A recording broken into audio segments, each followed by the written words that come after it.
So welcome ரிஷி. நீங்க வந்து இப்போ ரீசெண்டா வந்து ரெக்கமெண்ட் ஆயிருக்கீங்க. ஸோ எந்த போர்ட்ல இருந்து ரெக்கமெண்ட் ஆனீங்க அண்ட் இது வரைக்கும் நீங்க எத்தனை அட்டெம்ப்ட் கொடுத்துருக்கீங்க? எஸ்எஸ்பி பத்தி சொல்லுங்க. நான் என்னோட 12th and 13th அட்டெம்ப்ட்ல ரெக்கமெண்ட் ஆனேன். 12th அட்டெம்ப்ட் வந்து என்னோட எஸ்எஸ்சி டெக் இந்தியன் ஆர்மி அலகாபாத்ல 23rd நவம்பர் ரெக்கமெண்ட் ஆனேன். அண்ட் தென் என்னோட 13th அட்டெம்ப்ட் வந்து நான் போபாலில் ரெக்கமெண்ட் ஆனேன். என்னோட என்சிசி ஸ்பெஷல் என்ட்ரிக்கு 24th டிசம்பர் ரெக்கமெண்ட் ஆனேன். இதுதான் என்னோட லாஸ்ட் 2 ரெக்கமெண்டேஷன்ஸ். அண்ட் இதுக்கு முன்னாடி எனக்கு 4 screen outs and 7 conference out. So என்னோட 12th and 13th அட்டெம்ப்ட்ல நான் ரெக்கமெண்ட் ஆனேன். Okay. So 12th and 13th attempt அப்படின்னு இருக்கப்போ ஒரு ரொம்ப லாங் ப்ராசஸ் நீங்க எடுத்திருக்கீங்க அப்படின்னு புரியுது. ஸோ நீங்க என்ன சேஞ்ச் பண்ணீங்க? திடீர்னு நீங்க வந்து ரெக்கமெண்ட் ஆயிருக்கீங்க. ஸோ நீங்க ஏதாவது சேஞ்சஸ் பண்ணிருப்பீங்க. ஸோ அது எப்படி நீங்க பண்ணீங்க? எதுவும் ஹெல்ப், எதுவும் நீங்க கைடன்ஸ் எதுவும் எங்கேயோ ஜாயின் பண்ணி இதுக்கு முன்னாடி எங்கேயோ படிச்சு இது பண்ணீங்களா? இல்ல சிசிடில ஜாயின் பண்ணதுக்கு அப்புறம் உங்களோட டிரான்ஸ்ஃபர்மேஷன் எப்படி இருந்தது? இல்லை, நான் ஃபர்ஸ்ட் கோச்சிங் ஜாயின் பண்ணதே சிசிடிஏ மட்டும்தான். எஸ்எஸ்பிக்கு நான் ஆக்சுவலாக சிசிடிஏ வந்து தான் எனக்கு விமல் சார் தெரியும். இல்லை, எனக்கு இதுக்கு முன்னாடியே விமல் சார் தெரியும். என்னோட ஃபர்ஸ்ட் எஸ்எஸ்பி கான்ஃபரன்ஸில் விமல் சார் தான் என்னோட ஜிடிஓவாக இருந்தார். 12 எஸ்எஸ்பி பெங்களூர். இட் வாஸ் என்னோட எஸ்எஸ்சி பைலட் என்ட்ரி நேவிக்கு. ஸோ அங்கே தான் அவர் எனக்கு ஜிடிஓவாக இருந்தார். அதுக்கப்புறம் இவர் விமல் சார் இங்கே வந்து ஸ்டார்ட் பண்ணதுக்கு அப்புறம் தான் என்னோட ஃப்ரெண்டு மூலியமா இது தெரிஞ்ச வந்து நான் ஜாயின் பண்ணேன். எனக்கு எஸ்எஸ்பியில் நான் மாற்றிக்கிட்டதுன்னு சில விஷயங்கள் இருக்கு. விமல் சார் சொல்லி கொடுத்தும் சரி, அதுக்கப்புறம் நானே தனியாக பார்த்தும் சரி, சில விஷயங்கள் எனக்கு புரிஞ்சு அதை நான் மாற்றிக்கிட்டேன். என்னன்னா, ஒன்றுனா போகிறதுனா ஃபர்ஸ்ட் சைக்காலஜியில் பார்த்தீங்கன்னா, இப்போ நான் வந்துட்டு ஒரு ரெஸ்பான்ஸ் எழுதுறோன்னா இது கரெக்டாக இருக்குமா, இது தப்பாக இருக்குமான்னு யோசிச்சுட்டு இருந்தேன். ராதர் தான் என்னோட நேச்சுரல் ரெஸ்பான்ஸை கொடுக்கறத விட இது கரெக்டாக இருக்குமா, இது எழுதுனா நம்மளோட அசஸ்மெண்ட் கரெக்டாக இருக்குமா, இல்லை இது எழுதுனா நம்மளை ரிஜெக்ட் பண்ணிடுவாங்களான்னு யோசிச்சுட்டு இருந்தேன். ரெண்டாவது, என்னோட இன்டர்வியூவில் வந்துட்டு நான் ஒரு 3 விஷயம் தப்பு பண்ணிட்டு இருந்தேன். ஃபர்ஸ்ட்டு, முன்னாடி இருக்கிற இன்டர்வியூர் வந்து என்ன கொஸ்டின் கேட்குறாருன்னு ஒழுங்காக புரிஞ்சுக்க மாட்டேன். ஒரு கொஸ்டின் கேட்டாருன்னா படபடபடன்னு உடனே ஆன்சர் சொல்லிடுவேன், கொஸ்டின் என்னன்னு சரியாக புரிஞ்சுக்காமையே. ரெண்டாவது தப்பு வந்துட்டு, நான் இன்டர்வியூவில் பண்ணது, ஒரு பதில் சொல்கிறோன்னா அதை ஒரு கோர்வையாக சொல்லாமல் அங்கேயும் இங்கேயும் பிச்சு போட்ட மாதிரி பதில் சொல்லிட்டு இருந்தேன். இது ஒன்று நான் பண்ணிட்டு இருந்த தப்பு. மூணாவது வந்துட்டு, நான் ஒரு கேள்விக்கு பதில் தெரிலனா அங்கேயும் இங்கேயும் அப்படியே மாற்றி மாற்றி பேசிகிட்டு இருந்தேன். ஸோ இதுதான் நான் பண்ண 3 தப்பு. ஜிடிஓவில் வந்துட்டு எந்த டாஸ்காக இருந்தாலும் நான் வந்துட்டு நம்ம இந்த டாஸ்கில் நல்லா தெரியணும், நம்ம இந்த டாஸ்கில் நல்லா தெரியணுங்கிற ஒரு மைண்ட் செட்டில் இருந்தேன். ஸோ இதெல்லாம் எனக்கு ஒரு 11 அட்டம்ஸ்க்கு அப்புறம் நான் என்னோட ப்ரெஷர் மொத்தமாக ரிலீஸ் பண்ணிட்டு நான் எஸ்எஸ்பியில் செலக்ட் ஆகணுங்கிற ஒரு மைண்ட் செட்னு இல்லாமல் காமன் கம்போஸ்டாக அந்த ப்ராசஸை என்ஜாய் பண்ணுறப்ப தான் எனக்கு அந்த ரெக்கமெண்டேஷன் இருந்துச்சு. ஸோ நான் இந்த இதை மாற்றிக்கிட்டப்போ என்னோட இந்த previous 12th and 13th அட்டெம்ப்ட்ல psychology வந்துட்டு நான் ரொம்ப நேச்சுரலாக கொடுத்தேன். எதுவும் முன்னாடியே ப்ரிப்பேர் பண்ண ஸ்டோரிஸ் ரெஸ்பான்சஸ்ன்னு இல்லாமல் ஆன் ஸ்பாட்லேயே மைண்டுக்கு நேச்சுரலாக அண்ட் எனக்கு எது ரியலிஸ்டிக்னு பட்டுச்சோ, எது சிம்பிளாக இருந்துச்சோ அதை தான் நான் எழுதினேன். அண்ட் தென் என்னோட எஸ்டிடி எல்லாத்துலேயுமே வந்துட்டு நான் ஓரளவுக்கு ஹானஸ்டாக இருந்தேன். எனக்கு சில தப்பு, சின்ன சின்ன தப்பு இருந்துச்சுன்னா, அந்த ரொம்ப சின்ன சின்ன தப்பு தான், எல்லாத்துக்கும் இருக்கிற தப்பு தான் நானும் எழுதினேன். நான் ஒன்றும் பெரிய இது எனக்கு இது இருக்கும் அது இருக்கும் டிப்ரெஷன் அந்த மாதிரிலாம் நான் எழுதலை. நான் எழுதுன சின்ன சின்னது தான். நான் இந்த மாதிரி அப்பப்போ சோம்பேறித்தனமாக இருப்பேன், ப்ரொகாஸ்டினேட் பண்ணுவேன் திங்ஸ்ங்கிற மாதிரி எழுதினேன். ஐ வாஸ் ரொம்ப ஓப்பனாக எழுதியிருந்தேன் என்னோட தாட்ஸ் என்னவோ. சைக்காலஜியில் இது எனக்கு. அண்ட் இன்டர்வியூவில் இந்த வாட்டி நான் முன்னாடி சொன்ன 3 தப்பையும் பண்ணல. ஸோ இன்டர்வியூர் ஒரு கொஸ்டின் கேட்டார்னா ஒரு 10 செகண்ட் 5 செகண்ட் யோசிச்சு அவர் கேட்குற கொஸ்டின் அண்டர்ஸ்டாண்ட் பண்ணி அதுக்கப்புறம் ஒரு ஸ்ட்ரக்சர்டான ஆன்சராக கொடுத்தேன். ஸோ அது எனக்குமே ஒரு மாதிரி கான்ஃபிடென்ட்டாக இருந்துச்சு. கேள்விக்கு பதில் தெரிலன்னு ஃப்ராங்காக சொன்னேன், அசர்ட்டிவாக இருந்தேன். ஜிடிஓவில் எனக்கு குரூப் ரொம்பவே சப்போர்ட்டிவாக இருந்துச்சு. என்னோட எஸ்எஸ்சி டெக் என்ட்ரியில் குரூப்பில் நான் என்ன ஒரு அவுட்ஸ்டாண்டிங் பர்ஃபார்மராக காட்டணுங்கிறத விட என்னோட குரூப்போட ஹோலிஸ்டிக் பர்ஃபார்மன்ஸை என்னால் எப்படி இம்ப்ரூவ் பண்ண முடியும், எப்படி குரூப்பை வந்து ஒரு லீடிங் பர்சனாக லீட் பண்ணி முன்னாடி கூட்டிகிட்டு போகிறேன் நான் அதில் தான் ஃபோக்கஸ் பண்ணேன். நான் வெளியே தனியாக தெரியணுங்கிறத விட குரூப் நல்லா பண்ணுதான்னு தான் நான் மோஸ்ட்டாக என்ஷோர் பண்ணிட்டு இருந்தேன். இதுதான் நான் தப்புன்னு இருந்து கரெக்ட் பண்ணிக்கிட்ட changes which gave me recommendation, I would say. So Rishi, நீங்க வந்து என்ன படிச்சிருக்கீங்க? உங்களுக்கு எப்படி இந்த ஆர்ம்டு ஃபோர்ஸஸ் பத்தி தெரிய வந்தது? எப்படி நீங்க வந்து ஜாயின் பண்ணும் அப்படின்ற மோட்டிவேஷன் உங்களுக்கு எப்போத்துல இருந்து ஆரம்பிச்சது? நான் பிறந்தது வளர்ந்தது எல்லாமே கோயம்புத்தூர்ல தான். நான் கோயம்புத்தூர்ல லெஸ்யூ மெட்ரிகுலேஷன்ல தான் நான் என்னோட ஸ்கூலிங் பண்ணேன். 10th 12th ஸ்கூல் முடிச்சுட்டு நான் காலேஜ்க்காக சென்னை மூவ் ஆனேன். காலேஜ்ல நான் வந்துட்டு பிஇ ஆட்டோமொபைல் இன்ஜினியரிங் எடுத்தேன், வேலம்மாள் இன்ஜினியரிங் சென்னை. சென்னையில காலேஜ் ஜாயின் பண்ணப்பதான் எனக்கு என்சிசி சும்மா ஒரு எக்ஸ்ட்ரா கரிக்குலர் இருந்தப்போ பார்த்தேன். அங்க ஒயிட் யூனிஃபார்ம் போட்டு மார்ச் பண்ணிட்டு இருந்தாங்க. ஸோ எனக்கு ரொம்ப பிடிச்சிருந்துச்சு. சரி இது என்னன்னு பார்க்கலாம் அப்படின்ட்டு அதுல போனேன். நல்லா இன்ட்ரெஸ்டிங்கா இருந்துச்சு அவங்க சொன்ன ஸ்கீம்ஸ் எல்லாம். ஒரு க்ரூமிங் இது மாதிரி ஒரு காலேஜ் ஸ்டூடெண்ட்ஸ்க்கு நல்ல ஆப்பர்ச்சுனிட்டி மாதிரி இருந்துச்சுன்னு நான் என்சிசி நேவில ஜாயின் பண்ணேன். ஸோ அங்கதான் my aspiration for joining the defence forces அங்கதான் எனக்கு ஸ்டார்ட் ஆச்சு. நான் வந்துட்டு என்சிசி தேர்ட் இயர்ல இருக்கிறப்போ naval training attachment camp INS Valsura Jamnagar குஜராத்ல நாங்கள் அட்டன் பண்ணோம். ஸோ அங்கே அட்டன் பண்ணப்போ தான் எனக்கு வந்துட்டு ஆஃபீஸர்ஸோட ஒரு லைஃப் ஸ்டைலோட ஒரு இன்டராக்ஷன் இருந்துச்சு. அவங்க எப்படி வந்து இறங்குறாங்க, அவரோட புல்லட்ல அவர் கண்ணாடி எப்படி போட்டிருக்காரு, எல்லாமே எனக்கு இம்ப்ரெசிவா இருந்துச்சு. அண்ட் அதெல்லாம் விட மெயினான திங், எப்படி அவங்க ஒரு டிஃபென்ஸ் பர்சனல் இதர் இட் பி ஒரு ஆஃபீஸரா இருக்கட்டும் இல்லை ஒரு செயலரா இருக்கட்டும், அவங்களோட ரொட்டீனை எப்படி ஃபிக்ஸடா வச்சிருக்காங்க, ஒரு டே எப்படி ஆர்கனைஸ்டா இருக்கு. இப்போ நாங்கள் கேம்ப்ல போனப்போ அங்கே நாங்கள் சும்மா சுத்திட்டுலாம் இல்லை. அங்கே நாங்கள் போனப்போ காலைல பிடி இருக்கும். பிடி முடிச்சுட்டு சாப்பிட்டு ட்ரில்லுக்கு போவோம் யூனிஃபார்ம்ல. ட்ரில் முடிச்சுட்டு திருப்பி கிளாஸஸ் இருக்கும். அங்கே இருக்கிற அது INS Valsura was electrical base. So அங்கே ஒவ்வொரு நாளும் அந்த எலக்ட்ரிக்கல் இதை பற்றி கிளாஸ் நடக்கும். கிளாஸ் முடிச்சுட்டு அகைன் பிடி கேம்ஸ் பிடி இருக்கும். பிடி முடிச்சுட்டு ஒரு ட்ரெக்கிங் மாதிரியோ இல்லை ஒரு அவுட்டிங் மாதிரியோ இல்லை ஏதாவது ஒரு இதை கூப்பிட்டு போவாங்க. ஸோ இட் வாஸ் எனக்கு ஒரு நார்மல் சிவிலியன் லைஃப்ல இருந்து it was completely and different life. எனக்கு அது ரொம்ப பிடிச்சிருந்துச்சு. ஐ தாட் எனக்கு சரி நம்மளுக்கு இதுதான் செட் ஆகும் அப்படின்ட்டு நான் அதுக்கு ப்ரிப்பேர் பண்ண ஆரம்பிச்சேன். இப்படிதான் எனக்கு டிஃபென்ஸுக்கு வரணுங்கிற ஒரு ஆம்பிஷன் வந்துச்சு. ஸோ உங்களுக்கு வந்து என்சிசில ஜாயின் பண்ணதுக்கு அப்புறம் தான் அது பத்தின ஒரு அவேர்னஸ் கிடைச்சு அதுக்கப்புறம் நீங்க வந்து ஜாயின் பண்ண அப்படின்னு வந்து சொல்றீங்க. கண்டிப்பா என்சிசி இருந்ததுனாலதான் நான் இவ்வளவு அட்டம்ஸ். இல்லைன்னா நான் ஐடி கம்பெனில தான் உட்காந்துட்டு இருந்திருப்பேன். இப்போ ஆனா வந்து நிறைய பேரண்ட்ஸ் என்ன நினைக்கிறாங்கன்னா, பிள்ளைங்களை என்சிசி காமிச்சு என்ன பண்ண போறோம், சும்மா கேம்ப் போறாங்க, வெறும் லெஃப்ட் இது பண்றாங்க, குப்பை பொறுக்குறாங்க, அது பண்றாங்க, சோஷியல் ஆக்டிவிட்டிஸ்ல இன்வால்வ் ஆகுறாங்க, அது தவிர என்சிசி வேற எதுலயும் ஹெல்ப் பண்ண மாட்டேங்குது அப்படின்னு நினைச்சிட்டு சில பேரண்ட்ஸ் ஒரு மித்தோட இருக்காங்கல்ல. ஸோ அவங்களுக்கு நீங்க வந்து என்ன சொல்ல வரீங்க? ஸோ நான் இப்போ என்ன சொல்றேன்னா, நீங்க என்சிசியை வந்து ஒரு போர்ட்டல் ஃபார் கரியர் ஆப்பர்ச்சுனிட்டிங்கிறத மறந்துடுங்க. நீங்க இப்போ அதனால எனக்கு என்சிசி ஸ்பெஷல் என்ட்ரி இருக்குங்கிறத விட்டுருங்க. அதுக்கு இல்லாம என்சிசி என்னை வந்து ஒரு பெட்டர் பர்சனா மோல்ட் பண்ணுச்சு நிறைய விஷயத்துல. இப்போ என்சிசி போனீங்கன்னா இப்போ நீங்க வந்துட்டு அங்க இப்போ நிறைய பேருக்கு என்ன இருக்குன்னா, என்சிசினா வெறும் பிசிக்கல் ஆக்டிவிட்டிஸ் தான் நினைச்சிட்டு இருப்பாங்க. வெறும் ட்ரில் பண்ணுவாங்க, பூட் தேய மார்ச்சிங் பண்ணுவாங்க, இல்லைன்னா அவங்க ஒரு 40-50 ரவுண்ட் ஓடுவாங்கன்னு. அதுவும் இருக்கும் தான். ஸோ இந்த பிசிக்கலோட ட்ரில்லோட என்சிசி வந்து ஒரு பெரிய லீடர்ஷிப் குவாலிட்டியை ஒருத்தவங்களுக்கு கொடுக்கும். அது நான் நிறையா ஃபீல் பண்ணியிருக்கேன். அண்ட் தென் ரியலைஸும் பண்ணியிருக்கேன். அதுவும் இல்லாமல் என்சிசி ஒரு குரூப் ஆக்டிவிட்டி. ஸோ ஒரு குரூப்பை எப்படி லீட் பண்ணணும், ஒரு குரூப்பை எப்படி கன்வின்ஸ் பண்ணணும், எப்படி எல்லாரோட ஒவ்வொருத்தருக்கும் ஒவ்வொரு ஐடியாஸ் இருக்கும். ஸோ எல்லாத்தையும் கலெக்ட் பண்ணி ஒருத்தன் முன்னாடி கொண்டு போகிறது எப்படி, இது எல்லாத்தையுமே எனக்கு என்சிசி தான் கற்றுக் கொடுத்துச்சு. ஸோ என்சிசி ஒரு பர்சனுக்கு ஓவராலாக physical, mental, leadership qualities and also officer like குவாலிட்டிஸையும் கொடுக்கும். இப்போ என்சிசியில் இருக்கிற ஒருத்தர் டிஃபென்ஸ்ல கிளிக் ஆகலைனாலும் அவங்க வந்து அவுட் சைட் வேர்ல்ட்ல கண்டிப்பா they will be a better person comparing to the normal civilians நான் சொல்லுவேன். ஸோ யாரா இருந்தாலுமே, என் பேரண்ட்ஸா இருந்தாலுமே, அவங்க என்சிசி வந்துட்டு ஜஸ்ட் ஒரு மார்ச்சிங் ஒரு பிசிக்கல்னு அந்த மாதிரி ஒரு பிளாட்ஃபார்ம்ல பார்க்காம அவங்க அதை வந்து ஒரு ஹோலிஸ்டிக்கா பார்த்து புரிஞ்சுக்கிட்டாங்கன்னா நல்லது. அதே மாதிரி காலேஜஸும் ஒரு அவேர்னஸ் மாதிரி இன்ட்ரடக்ஷன் எங்க காலேஜ்லாம் நடக்கும். எங்க காலேஜ்ல ஃப்ரெஷர்ஸ் டே அன்னைக்கு என்சிசியை பத்தி ஒரு ஃபுல் அவேர்னஸ் இது நடக்கும். ஒரு 10 to 15 மினிட்ஸ்க்கு ப்ரெசன்டேஷன் மாதிரிலாம் போட்டு பேரண்ட்ஸ்க்கு அது என்னன்னு காட்டுவாங்க. அப்பதான் உங்களுக்கு எல்லாத்துக்குமே தெரியும். ஸோ அந்த மாதிரி எல்லா காலேஜஸும் இதை ஃபாலோ பண்றப்ப பேரண்ட்ஸ்க்கும் ஒரு ஈஸியான அண்டர்ஸ்டாண்டிங் இருக்கும் என்சிசி பத்தி. ஸோ இப்போ வந்துட்டு நீங்க சொன்னீங்க பேரண்ட்ஸ்க்கும் வந்துட்டு ஒரு அவேர்னஸ் கிடைக்கிறதுக்கு அவங்களோட ஃப்ரெஷர்ஸ் டே அப்பயோ இல்லை இந்த மாதிரி அவங்களுக்கு என்சிசி பத்தி அவேர்னஸ் ஸ்ப்ரெட் பண்ணலாம் அப்படின்னு சொல்லிட்டு.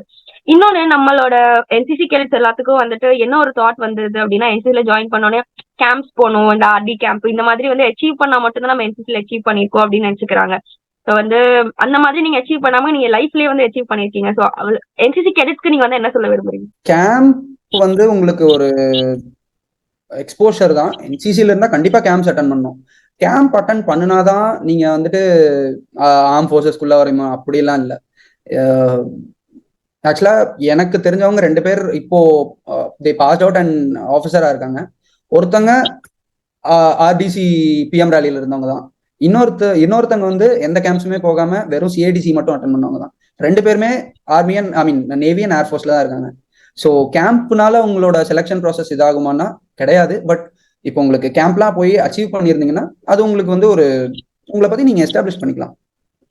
உங்க அச்சீவ்மெண்ட்ஸ் அண்ட் கேம்ப்லாம் போனா நல்ல எக்ஸ்போஷர் தான். கேம்ப் போறது நல்லது, போகாம இருந்தா எஸ்எஸ்பில அஃபெக்ட் ஆகுமானா இல்ல.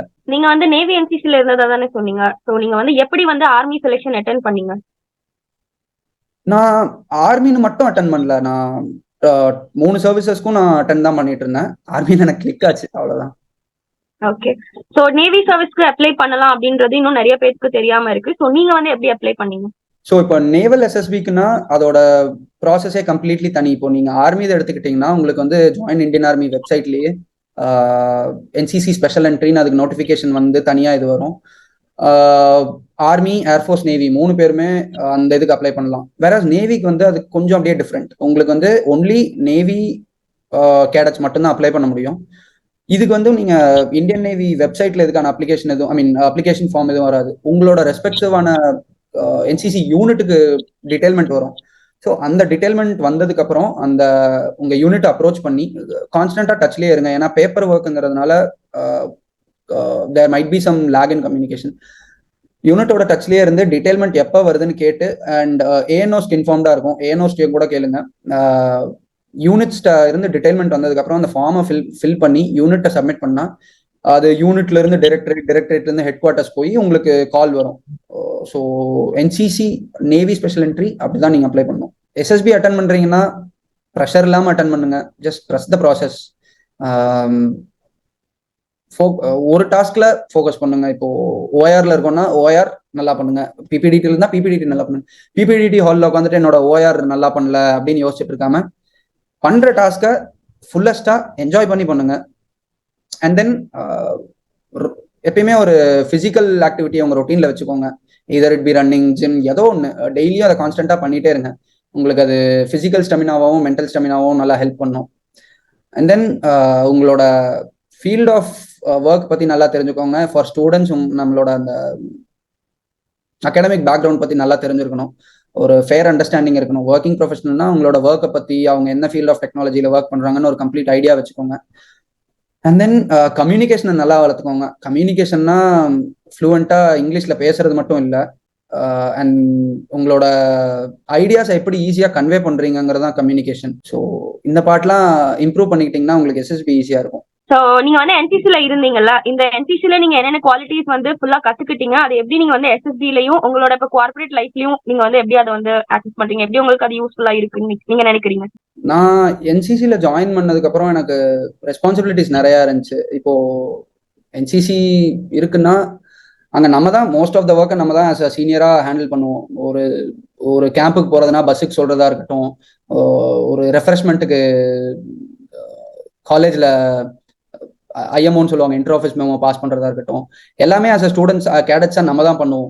ஸோ இப்போ என்சிசியில் இல்லாம இருக்கிறவங்க இதெல்லாம் ஆஃபீஸ் போய் ஒரு டாஸ்கா அவங்க கொடுத்ததுக்கு அப்புறம் தான் கத்துப்பாங்க.